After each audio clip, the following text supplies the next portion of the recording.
Nettoyer les données importées, donc nous l'avons vu tout à l'heure, nous avons directement chargé nos informations provenant de notre site web sur notre document Excel, mais nous allons pouvoir procéder à différents nettoyages en double-cliquant ici sur la liaison entre notre document Excel et le site web, et cela va nous ouvrir l'éditeur Power Query. Donc vous vous en souvenez probablement, vous l'avez vu dans la première partie de cette grande formation. L'éditeur Power Query va nous permettre de paramétrer un certain nombre d'étapes de nettoyage ou de retraitement de ces informations qui vont être réalisées à chaque actualisation, c'est-à-dire que toutes les étapes que l'on va programmer ici seront réalisées à chaque actualisation de nos données et n'auront donc pas à être refaites systématiquement. Voilà. Donc ici, ce qu'on va faire, c'est qu'on va regarder nos informations et voir comment est-ce qu'on pourrait les nettoyer. Donc ici, moi, la première chose que je vous conseille de faire, c'est de regarder le type d'information que l'on a sous les yeux. Et il est important de toujours bien modifier nos informations pour qu'elles soient sous le bon format.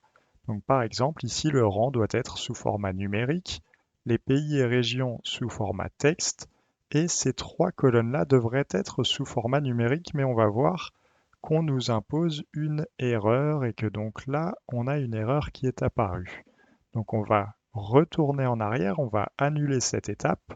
Et ce qu'on va faire, en fait, le problème qui est assez courant quand on vient récupérer des informations sur Internet et qui sont des informations numériques avec des milliers, c'est qu'il y a un espace ici que vous pouvez venir sélectionner et dont on va se débarrasser. Donc vous le sélectionnez, vous faites CTRL-C et on va venir en fait le supprimer sur l'ensemble de nos trois colonnes comme ceci en faisant dans l'onglet Accueil, remplacer les valeurs.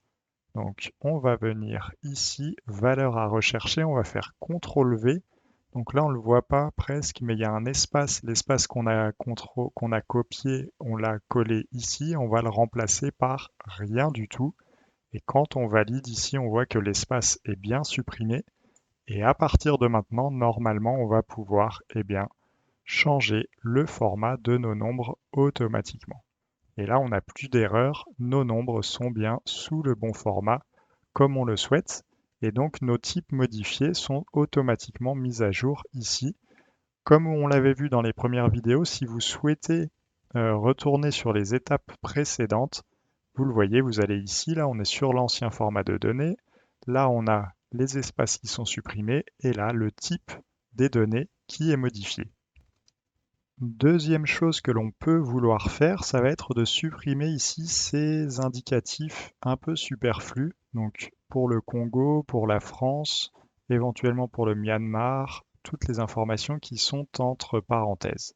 Donc ici, moi, je vais venir faire systématiquement un petit recherche et remplace. Donc je reclique sur remplacer les valeurs et je vais les remplacer par rien du tout. Alors ici, est-ce que j'ai un problème? D'accord. Ici, il va falloir que je refasse correctement, c'est-à-dire que là, j'avais visiblement collé l'ensemble de mes informations. D'accord. Donc là, je vais uniquement mettre ce qu'il y avait entre parenthèses et je clique sur OK. Et du coup, à partir de maintenant, le Congo est bien écrit uniquement Congo. Et je vais faire pareil pour France métropolitaine.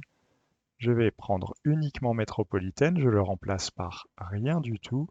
Et enfin, Birmanie, je vais venir remplacer uniquement Birmanie que je vais remplacer par rien du tout.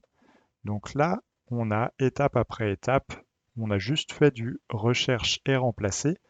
Et si on fait fermer et charger, eh bien on va voir que systématiquement, donc quand on va venir actualiser, là il va le mettre à jour automatiquement. Ça va venir enlever après Congo, après France et après Myanmar. Les informations entre parenthèses ont disparu. Et ici, on est bien sur des informations numériques. Donc là, nous avons réussi finalement à nettoyer une partie des données de notre tableau qui provient d'une source Internet et ces données sont dorénavant interprétables et analysables. On va voir dans les vidéos suivantes quel type de retraitement d'informations nous pouvons réaliser.